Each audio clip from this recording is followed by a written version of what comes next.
Yeah, I did spend 29 months and 7 days in solitary, and honestly, not easy. That was rough. I saw a lot of guys that not do well, and I don't demean them for it. You know, lights went out sometimes. You heard a lot of things. I seen a lot of things in there. The guys couldn't deal with it for extended times. It's rough. I'm dead set against it for young people. I think it's a form of torture. It really hurt them emotionally. And I'm against it, you know, unless somebody's such a danger to themselves or a danger to others, you know, I'm dead set against it. But I got through it. I did 11 months in one place, and then they moved me. That took about 2 days, and then put me in another place, and I finished it up. Banging heads against the bars, and just some other disgusting things you don't want to hear. I mean, you know, damaging themselves, you know, hurting themselves just to get out of the hole. You know, I'd see guys that did things to themselves to get out of the hole in jail and get sent to the prison so they didn't have to stay in that environment anymore. It was just bad. That's nightmare stuff. Because, you know, it's kind of demeaning to, and I'm not trying to come off that way. I'm not saying, well, I was a tough guy. I was able to handle it. By the grace of God, I was able to handle it. I had my days and my nights where, you know, you're saying, God, it's one long day. It never ends, you know. And I mean, I lost a lot of weight in there. I was down to, I'm like 190 something now. I was 166 when I got out of there because I wouldn't eat. You know, the food that they gave us, I got ptomaine poisoning a couple of times. So I said, hey, give me cereal, give me bananas, and give me a cup of soup. That's all I want to eat. I don't want to eat anything else. And so I lived on that for quite some time. And, you know, I don't want to make it sound that, I mean, it wasn't, you know, some of these places where, you know, you don't have a toilet or anything else. I mean, I'm sure there's places around the world that are a lot worse, could be. But it's just the solitary. It wasn't so much the conditions. You know what I mean? We had a sink, we had a toilet, you had your bed with a little mattress. So it was just being solitary.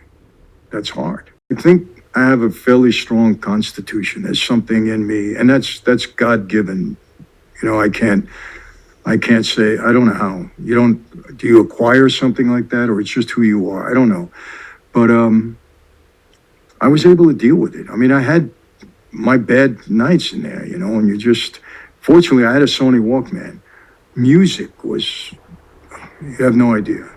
Music was so soothing. I remember one Christmas Eve, I had just gotten off the phone with my wife, and it was devastating. The whole family was there, and I just put my Walkman on, and it just lifted me out of there for a minute. Just the music, you forget stuff, you know. And, you know, I got into my Bible during that time, and I was listening to a pastor that I had not known. I never met him. His name was Greg Laurie. He's Harvest Crusade, huge pastor here now, very dear friend of mine now. But his words were so uplifting. I look forward to listening to him every morning. He had morning radio shows. And so things like that meant a lot. And then getting to a phone. Everything is about the phone and having, you know, contact with your family. So the thing that worried me, when my dad went away at that time, he got 1 3-minute phone call a month and 1 visit a month, 1 8-hour visit. That was it. So he lost touch with the family. And him and my mother drifted apart. My sister hardly knew him. You know, you just can't. If you're not in touch with people, it just naturally happens. So when I went away, my fear was that was going to happen to me and my wife. So I did all I wanted. I told her, you want to lock me up? Lock me up. Just give me my phone calls and give me my visits. I don't care what you do. I'll take everything else. But don't take my phone call. Don't take my visit. I'm not going to do anything that will cause you to do that. So don't do it. That's all I care about. Because I wanted to maintain a relationship with my wife. 8 years that I did, she stuck by me. And she was young. She had a great mom, good Christian mom who held her up.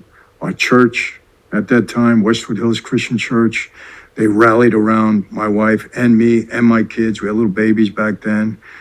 And she stood up. When I did 5 years. I was home for 13 months. Very difficult 13 months. It was a contract on my life. People wanted to kill me, and the government was all over me to become a witness, and I had a very tough time.